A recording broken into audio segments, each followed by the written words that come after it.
Welcome to the Quick Talk Podcast with Joshua Latimer, where we discuss business, life, family, faith, struggle, fire, pain, and ultimately winning. It's time to take massive action. Look, I can't work harder on your life or business than you do. It's ultimately all on you. You know, God created all the food the birds would ever need, but he doesn't put it in their nest. You've got to go get it. 10 out of 10 people die. So how about doing something today that actually matters while you still can? Hey everybody, Josh here, and welcome back to the Quick Talk Podcast. I've had quite the hiatus this summer. We've moved into a new home, we've launched other businesses, Radius Bomb is going crazy, I got my courses, I have all this stuff happening, and I've missed you guys. I get lots of emails, and I'm super happy to publish a new episode, and I have a new friend on the phone named Phil, and he's the owner of Sarros Landscaping down in Georgia in the Atlanta area. Been doing it for 16 years. We're talking, a very successful, established business. Has done well over $1 million, has done less, very stable for the last 6 years, and I just thought it'd be nice to get him on the phone, talk about some of the things that he's learned, because again, we have a lot of cleaners that listen to us, but the architecture and the guts for all of our home-based service companies are really, really, really similar. So I'm excited to get some information from Phil. Phil, thank you, after a trip to Disney, for taking some time out of your schedule to talk to us. How are you? I'm doing great, Josh. Thanks for having me on today. I'm excited to talk to your audience. Absolutely. And I'm excited to glean lots of little golden nuggets from your brain so I can transplant them into the people listening to this brain so they can grow their company. And, I heard about you through Stanley Genetic, they call him, the guy on YouTube, the Dirt Monkey guy, and he's got like 80,000 subscribers on his channel. I know you and him work together on stuff. And then I got to know more about you and the fact that you have a very successful landscape company. Give us a little bit of background on, how you got into the business and what you guys are doing currently. Sure. Well, I started my business in 2002. My wife and I actually are transplants. We originally from Ohio. We moved here. She had an opportunity to move to Georgia with a pharmaceutical company. And she looked at me one day and said, "Hey, you want to go to Georgia?" And I said, "Yeah, sure. Why not?" And literally within 30 days, our home was sold and we were in Georgia. My background is in mechanical engineering. So I was with a private firm in Cleveland, Ohio. I could not transfer. They don't have another location down here. And I didn't really like being in an office. Cubicle life was not for me. So when I got down here, I always had it in my mind that I would start my own business. And I really had two main options, which was construction, which I have a lot of background in construction experience, and landscaping, which I also grew up doing a lot of landscaping. So naturally, I ended up in pool cleaning and cleaning apartments. Well, how did that happen? It was just looking. I was always on the hunt for the next opportunity that would segue into landscaping. I didn't dream of being a pool cleaning company or an apartment cleaning company, but I built a relationship with the property manager at the first apartment complex where we were at. And just in conversation, he mentioned he was not happy with the quality of the work that his pool cleaners and apartment cleaners were doing, and he was looking for somebody. And I said, "Well, look no further. We can take care of that for you." And I just, with all the confidence I could muster, looked him straight in the eye and said, "We've got this." And literally with the next few days, we had those contracts. So being a mechanical engineer, I also had a lot of background in water treatment technology. I sold water treatment chemicals for a number of years. All that physics and chemistry applies to pool cleaning. I had never in my life cleaned an actual swimming pool, but how hard could it be? So I went out and got some knowledge on that. And really within that next week, we started cleaning about 987 units they had on the property, 3 clubhouses, 3 swimming pools. And within 9 months, we had earned enough money to be able to go out and purchase a truck to start our landscaping business, which was really where my heart and soul was. That's fascinating to me. That's amazing. Well, first of all, on the first level of fascination, your very first account was almost 1,000 units to clean. I know that some people listening will be like, "What? Like, I've worked for 6 months and I can't get 12 customers. Oh my gosh." But the reason that happened is because you, like you said, when you were talking, is that you were looking for opportunity, which I think some of us, sometimes we think that our eyes are open, but they're really not. So I think that's a really cool little nugget. And then the other part is you have $1 million+ landscaping business, but you started cleaning pools, which means you had to pivot. And I think that's okay to pivot. I was reading an article one time, a lot of like the big, huge international companies that exist today, like major brands, they started as something totally different. And little businesses pivot. My business has pivoted. My software company, we pivoted like 3.5 times hard, like completely changed our business model. What was that like for you when you started cleaning the pools? Did you have your eye on landscaping the whole time, or were you just trying to generate revenue in a new state? What was that like going through the transition? Well, it was really all the work I could handle. So I didn't go out. I spent maybe the first couple of months trying to market it beyond that one unit, which was a big property, no doubt. But what made it easy is I lived there at the time. I lived there. I had no kids, and I had help. And the funny thing is, we didn't have cell phones, so I bought a two-way radios, and we just communicated with the help over two-way radios, and everything was so easy to systematize. And I worried that I didn't really love it. So I worried about, like, do I really want to go repeat this, or is this now my opportunity to get the tools and equipment that I need to start in landscaping? And when I started, I actually started with a couple other apartment complexes that I knew, cutting the lawns and maintaining them. They were not quite as large, but I had gotten to know a few people. And that started off as a cold call on, are you looking for cleaning? And no. And then it just ended up in a conversation of like, well, how's your landscaping? And they said, well, we are looking for, you're welcome to put in a bid. And we did, and we got a few small jobs. But I very quickly realized that the money and the relationships and the long-term growth was going to be in residential work and residential projects. So I got magnetic signs and stuck them on the side of my truck and advertised that we did cleanups and mulching. And one thing, as you do good work, they continue to ask us to do larger and larger projects. And then when somebody finally asked us, hey, can you build a patio or can you build a retaining wall? My answer was almost always a default yes. And not just yes with my head down and my eyes down. I mean, yes with my chest out, my chin up, because I knew that's what I wanted to get to. I knew I wouldn't let myself fail. And I knew that the knowledge was out there and I had to go find it. And I had probably three days to a week to go out and find it. So that's what I did. I went to the people that were building them and said, hey, I'm new. I'm about to build one. Can I learn from you? What can you teach me? Do you mind if I shadow you? Man, I love that. I love that so much, Phil, because I did the same thing. I have a similar mentality. It's like I was watching a Gary Vaynerchuk video online, and he was talking about how you need to always say yes. And I was kind of thinking, well, that's not really true. Should you be conservative? But when I look back at my entrepreneurial career, that's what I do. And sometimes when you say yes, like what you just described, like you're going to build was it a retaining wall you said? You had no idea how to do it? Yes. Like that's risky. Like you're going to have a knot in your stomach. You're going to, like it's risky. Like you could let the client down. It's risky. You could bid it completely wrong and lose money. You could look like a fool. But guess what? You figured it out. Like you rise to the occasion. I did the same thing on like a 5-chain credit union with these huge windows. We had to clean these windows and I had to rent lifts and scissor lifts and go in I had never done any of that in my life. But like you said, with your head high, your chin high, and your chest out, you said yes.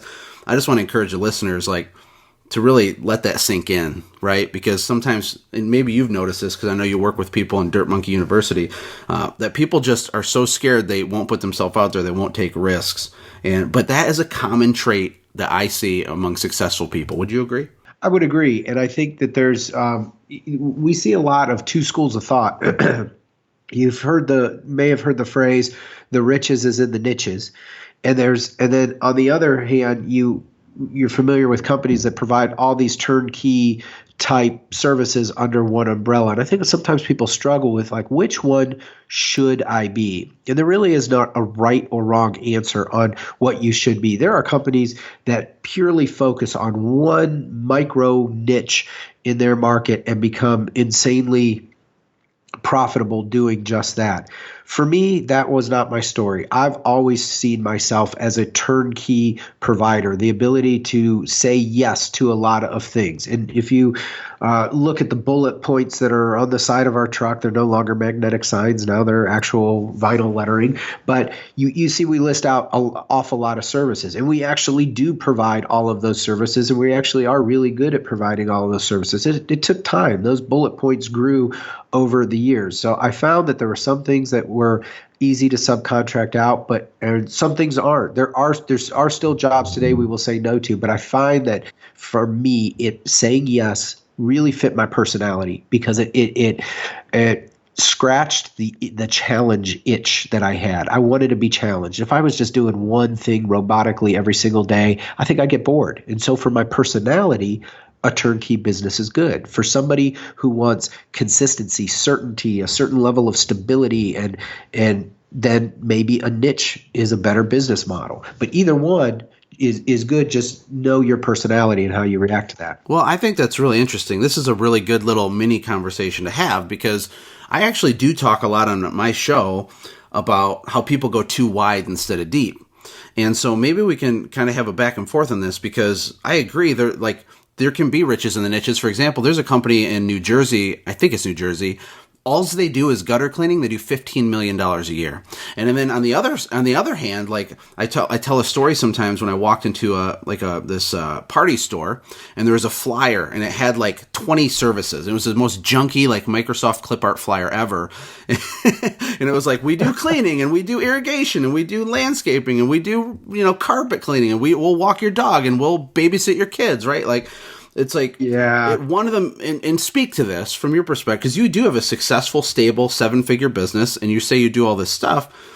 How does a little guy go through that process without drowning in trying to be all things to all people? I mean, should they start with a core service, be very competent at it, and then add one at a time? Or did you just literally say yes to everything and figure it out and you're a maniac? I mean, what was that like for you? No, I think really what it came down to was listening to my ideal customers and what they wanted. So I would have, initially we did maintenance and cleanups, and I had maybe 70 accounts at one point.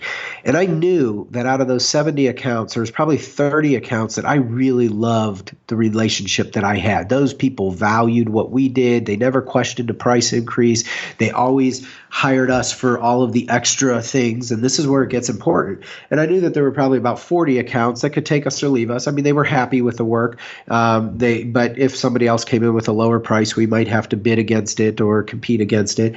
And then there was probably just a small handful that I should have fired myself because they were just such a pain to work with.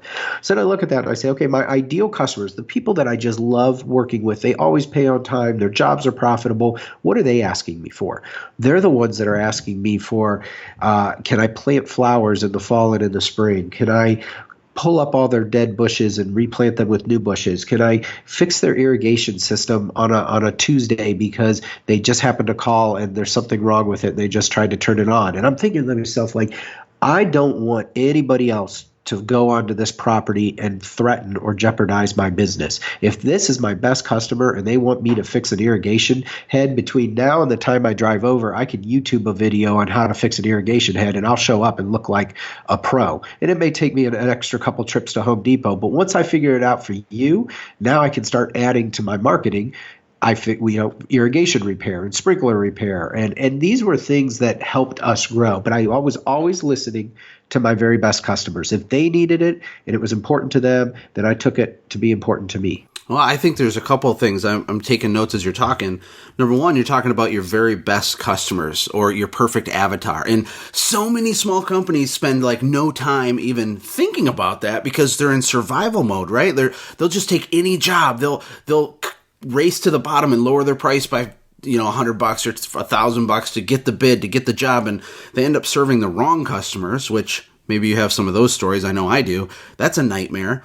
But if you do have the right customers, I mean, the way I see it, there's 3 ways you can make money, right? You can either raise your average ticket, meaning get more money from your current customers through higher prices or additional services, which I'm not against. I just don't like it when people aren't competent on one service and then they add 10 more. Or you can increase the frequency at which people buy, which again, that happens if you're mowing their lawn, but then they also got to do sprinkler blowouts in the fall and then restart them or whatever. And then you can get new customers. And when you're getting new customers, how important is it to find these non-price sensitive, correct, as you call them, the right customers? How do you do that? And how does someone early in their career even have the luxury of worrying about that? Well, I think the one thing is if I had to establish any system, if I'm looking, and, you hear this word, I mean, it's kind of a buzzword. It's a little cliche, systems, and there's lots of books out there talking about systems, but I'm talking about like, really, what is one part of your business that should be automated before maybe any other part? I would say that would be your bookkeeping, your numbers, your math, your finances. If you do nothing else and you're just getting started, or maybe you've done nothing and you've been in business a couple of years, start with knowing and understanding your numbers. The faster you know your numbers, you're going to learn where and when and how you're making your money, how you're being profitable. And for us, providing multiple services, even if it's just mowing lawns, adding mulch, and planting flowers. There's no reason why I can't divide out those 3 sections and say, you know what, I make a ton of money planting flowers. Now, it's a very low dollar ticket service, but I have 45 and 50% margins on it.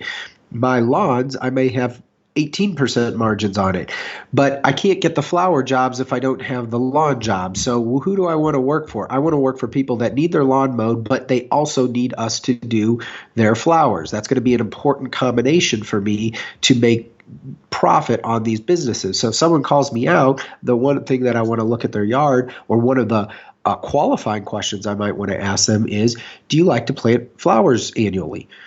Is that a service you're looking for? Because I want to hear the word yes, because those combinations will raise my dollar amount. So I think understand, but you won't know that if you don't financially track and measure where your money's going. And a lot of times what happens is we get busy or we get excited.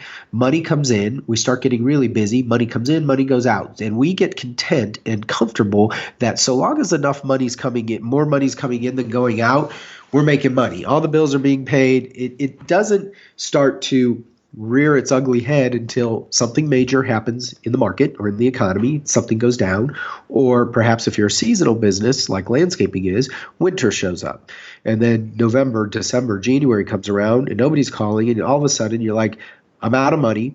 And then tax season comes around and your accountant tells you that you made $40,000 in profit. Now you have to pay taxes on that. So, and you get hit with a $15,000 tax bill, say. So you always want to be ahead of the game, and money is the first place to start. If you can understand your money, your business can be infinitely scalable based on your knowledge of how money moves through your company. Yeah, understanding cash flow. One thing I coach people through when I work with them in my boot camp and stuff is we need to break down all the services you offer and then actually go back historically and figure out the real numbers on what percentage of revenue does that particular service represent. So for example, if a company offers 5 different services and maybe all of their marketing, they advertise all 5 services, but 3 out of the 5 only represent a combined total of 15% of revenue. Well, we don't have to focus on that as much, right? And we can't make assumptions. Numbers don't lie. I agree 100%. You got to know your numbers. And the other thing I liked about what you said was I drew,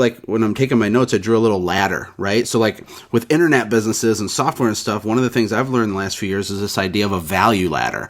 So your gateway drug might be the lawn mowing, right? You want to get this type of customer to do lawn mowing, but then that turns into plant fertilization and flower bed maintenance and whatever else you do. It goes up and up and up and up. But your marketing can still be sharp and focused for that entry level, that entry point into your business and your services. Is that kind of what you've seen to be true? I mean, you get these people in here and then a percentage of them will hire you for that. And then another percentage will hire you for the next hire thing. What are your thoughts on that? Well, that is exactly true, and I think what a lot of people tend to miss is that relationship with those customers and the communication that they have with them. I think a lot of people build up accounts, whether it's lawn mowing or window cleaning or pressure washing, or it doesn't matter.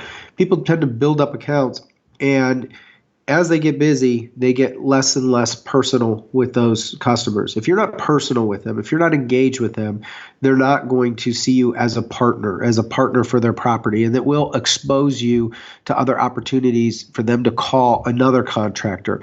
And you think about your first few customers. I don't care if they were good customers or bad customers. If they're when you just get in business, if they're one of your first few customers, they get a lot of attention. When they want their leaves raked, man, they're raked beautifully. I mean, every little detail is you sweat. And then as time goes on, of course, you get thinned out a little bit, and until you can hire some help and train them to do it the way you do it, it gets less and less personal. So how do you keep it personal as time goes on? And it is through your communication. I can tell you that there was a period of time when when we were growing, everybody got birthday cards, Christmas cards, which meant I also took the time to track the information. Like, when is your birthday was one of our questions. And we did this because we cared. So every job was getting thank you notes on them.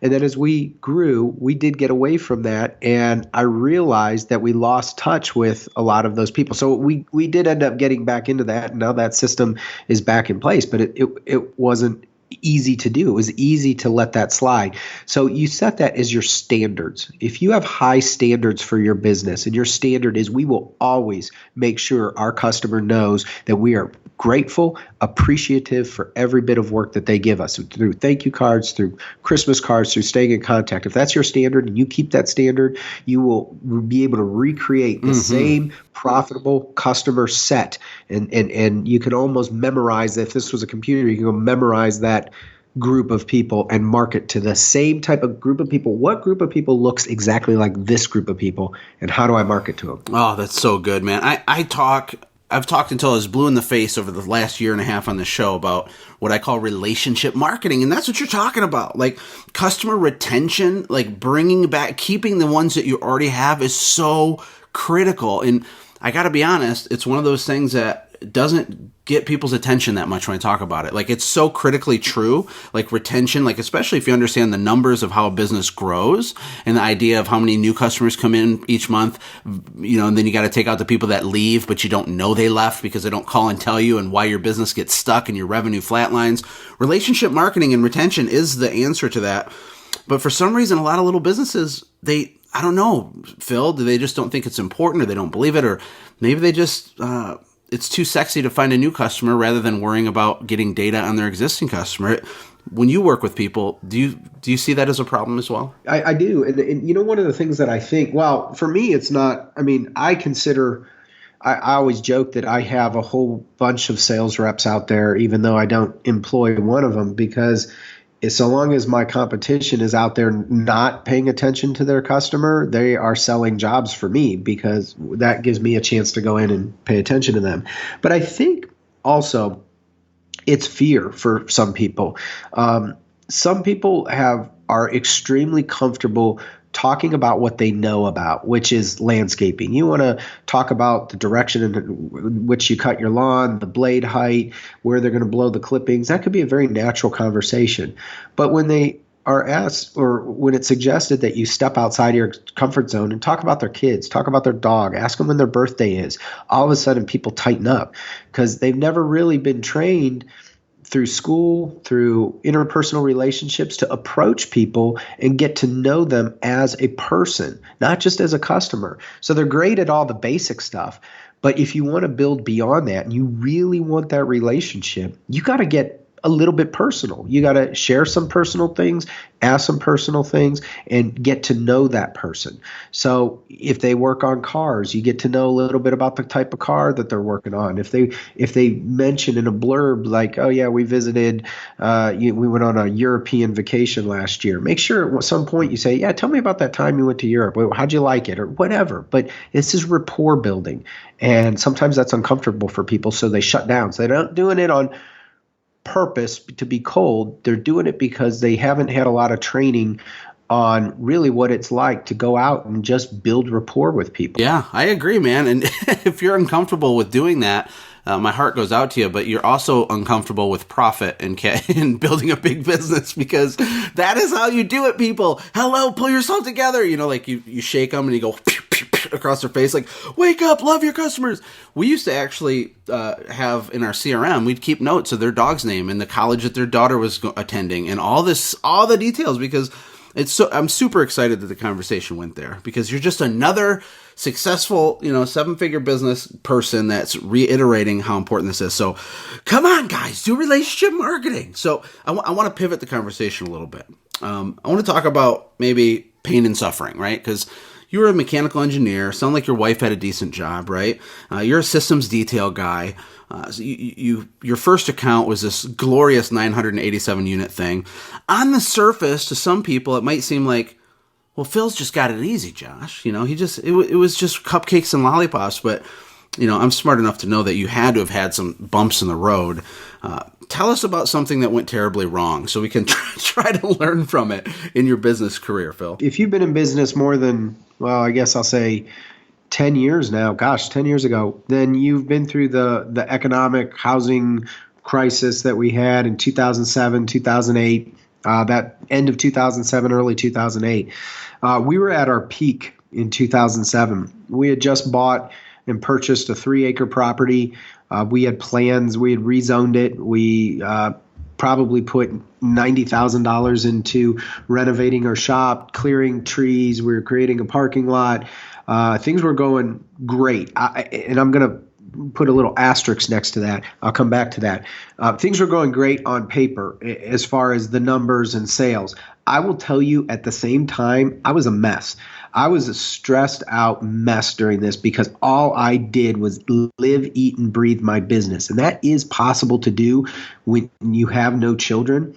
But when you have children in your life, they don't care how big or how small your business is. They don't care if you got paid that day or if you didn't. They expect you to show up and be a father, be a husband, be the person that they expect you to be. And I was carrying around a lot of burden. There was a time when I was so big, I thought to myself, what have I done? What have I created? Because I was not a born leader. I read a lot of books on leadership. I went to a lot of seminars on leadership. So I learned a lot of things and I put them into practice, but it wasn't innate. My nature was to not lead, to not manage. And so that when 2007 hit, I had at that point 7 trucks. I had 4 crews, 23 or 24 employees. I had a sales manager, an office manager, and a production manager. We were having weekly meetings.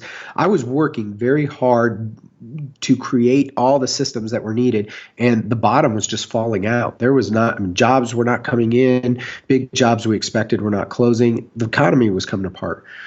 So we made a decision. In hindsight, this is a very regrettable decision. We took an SBA loan, a very sizable SBA loan from Small Business Administration to help the business because I thought this is going to last a few months and then spring is right around the corner. April 2008 will hit and we'll have all this, that's our biggest season of the year. We'll get everything paid back and get right back on track.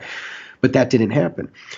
So after a few months, that money ran out. And so I had to let people go, which I should have done 6 months earlier. I had to fire everybody. I had conversations with them. They told them where we were at, and they knew. I mean, they were coming in. There's only so many days that the guys can come in and grease machines and fix the same thing they fixed yesterday. After a while, the work ran out. So it naturally made me, that set of circumstances made me downsize. It forced me to downsize. So I spent another several months selling off a lot of pieces of equipment. And we were a big company. Everybody knew us. Our trucks were everywhere, up and down town, all around town. We looked good. And there was a lot of that filled me up on a lot of levels. Like it was a lot of significance. You knew when Sarros Landscaping was rolling in your neighborhood because our trucks were beautiful. Our equipment was sharp. Our guys had all the right shirts on. It was just a sweet looking company. But having that happen was one of the most relieving things. It forced me to reevaluate everything. We quickly became a 4-person company again. Here's the really cool part about this. Within 1 year of all of that happening, we were back up to about $723,000 the following year. And I did that with 4 people. And my jaw was on the ground. I'm like, oh my God, I cannot believe we worked this efficiently. We targeted certain jobs. We said no to more jobs than we had ever said no to before. We would only take jobs with certain profit margins that were built into it. So it was a pretty eye-opening experience, and I think a lot of people that worked through that period of time have come out and figured out a lot of the same things, that efficiency rules. Man, can you change your whole business before you ever make a new sale? There's so much money to put in your pocket from what you are currently doing before you have to worry about sales. And as business owners, we tend to panic. And every time money's an issue, we tend to push the only button we know to push, and that's the sales button. Get out there and sell. Get out there and sell. Sell some more. But I'm encouraging people to look internally, look at where your money's are going, look at where your losses are, look at your overtime, look at your drive time, look at everything. Look at who you're working for. Look at your receivables. How long does it take to get paid by people? There's a lot of things to look at, and we were forced to look at it at that time. So now we're back up near $1 million company again. Very, very small operation. I mean, we were a fraction of the size from a manpower standpoint that we were. And I got plenty of time. I got time for my kids. I've got very few headaches and fires to worry about. I got great people. So it was quite a big turnaround. Man, you're on fire now. I feel like you're getting warmed up, Phil. That was the best spiel so far in this interview. It was so good. And you know what? I'm guilty of pushing people really hard to sell, because I'm always like, sell, just get out, create momentum. I call it BOG, boots on the ground. Like if there's no activity in your business, put on your boots, leave your house at 7 a.m., don't come back till it's dark, and go work, go sell. And that's true, but you know what? Only to a point. Because like you said, it's not what we make, it's what we keep, right? I mean, vanity metrics don't matter. Like your ego doesn't help you not be stressed out and yell at your dog when you go home. Like you could do so much less volume if it's profitable, if it's priced correctly to the correct customers, and ultimately make the same amount of personal income. And I just love what you said because it's true, man. It's true. And I think it's super, super useful. Do you have anything to add in regards to I don't know, saying no and how to say no and how to know when to say no to the incorrect jobs? When's a good place to transition from just creating momentum and selling anything to anybody to being picky and choosy? I mean, should people wait or should they start off that way? Well, I think the important thing to know is, again, I can't emphasize enough of how important it is to truly understand the basics of math, and it's really 4 components: your profit, your overhead, your cost of goods sold, and your revenue. And those are 4 things. If you need to Google them. There's 1,001 YouTube videos out there. There's guys like Josh and myself that teach whole classes on it. But that is the most important thing to know, because as you stated, if you are a $1 million company earning a 20% profit, you are earning the exact same as a $500,000 company earning a 40% profit, without the headaches, without the extra equipment, without the extra vehicles, without the extra manpower. So I am not advocating and saying you should be 500 and not $1 million. There's nothing wrong with being $1 million. There's nothing wrong with being a $10 million company. What I want you to get right and get perfect is being whatever size you are now before. If you have a problem now in your business, let's say you don't understand these numbers. Let's say you're having employee problems. Let's say you're having problems following up with customers on time. If you go out and sell a whole bunch of business, you're going to magnify all of those problems if you don't fix them now. Fix everything. Get it running really, really smooth, and then go out and sell the hell out of it. But go ahead and get the max profit. Get to a point where you're like, you know what? I have pulled out every inefficiency in my business, and we are just efficient as hell. Our profit margins have doubled. Now I'm ready to go and just sell at this new margin.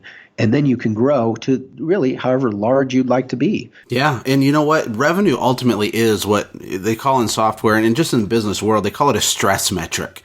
And if there are cracks in the armor of your company, and look, every business has cracks in the armor, but there's probably, even as I talk right now, there's something coming to mind, right? The people listening that you're like, oh yeah, I don't follow up. Oh yeah, my equipment is constantly broken, or yeah, I need to set aside money for capital expense to increase, whatever it is, like something needs to be addressed. And if you don't address it, but you just apply sales to your business, it's just going to burst into flames, guys, right? So it's true, man. I think that's awesome. And a lot of people I've met over this last year have more artisan-style businesses where they are smaller, but they only work 6 or 7 months a year, and they still make a couple $100,000 in personal income, and they're doing really, really well, and they love their life. And you can build your business however you want, but I think, Phil, you make an excellent point to understand your numbers, profit, overhead, your COGS, your cost of goods sold, and just learn that stuff. If you don't know it, okay, find it out. You can learn it.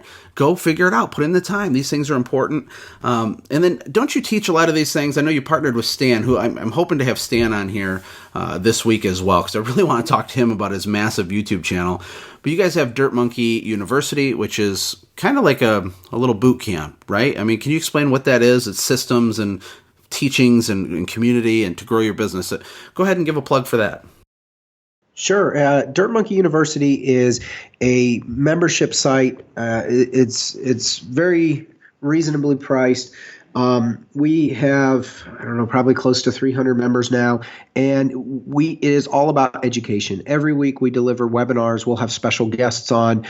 We do webinars on systems, bidding and estimating, and we will break down by job how to bid, how to estimate, how to sell. We've done courses on selling, on how to have crucial conversations with clients and employees, how to hire, how to fire, how to start a business with very little money, just everything that kind of encompasses what it takes to build and create the business of your dreams so you can have that lifestyle that you want. The best part about it is we have our Facebook group with the contractors, and this is the real strength of it. It's not Stan and I, it's everybody talking with each other. These guys are talking daily, and every minute of every day there's posts going back and forth. Hey, I'm trying to bid this job. I'm stuck here. I need advice there. And guys are just sharing information, and they're committed to holding each other accountable. So they're not going to let you make a lot of excuses and get in your own way. And, in business, one of the things that took me years, years to figure out was we're alone a lot of the day as business owners. We spend a lot of time in our trucks by ourselves, and we have a problem like we don't know if we should buy a certain piece of equipment. And the first person we go ask is our spouse. And as much as they love us, they're trying to take away our pain. Should I do it? Well, whatever you think, if you think it's good. And a lot of these decisions, I want to take the emotion off the table.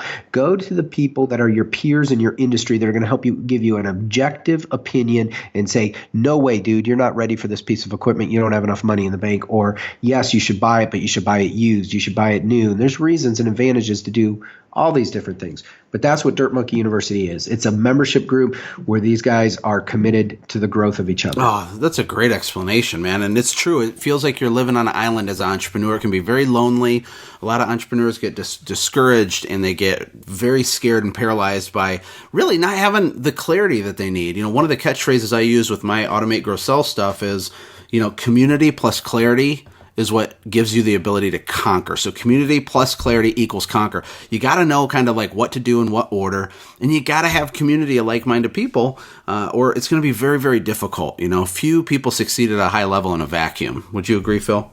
Yeah, I would absolutely agree. Yeah, you need others. You need good people around you. And the good news is you're the one who gets to decide who you put around you. Some people put the same people around them that bring them down. And if you got to ask yourself the hard question and say, look, do I have any people in my life that are just toxic, that are always bringing me down, that are always have a bad attitude, that are always naysaying? Or do I have people in my life that are always lifting me up, setting the bar higher, raising, making me be better than I think I can be, always challenging me to be more? And so make the decision to put the best people in your life. And sometimes if there's people in your life that maybe shouldn't be, maybe you need to evaluate, just like customers, who should be on that list and who shouldn't. But you're the one who has all the power to decide.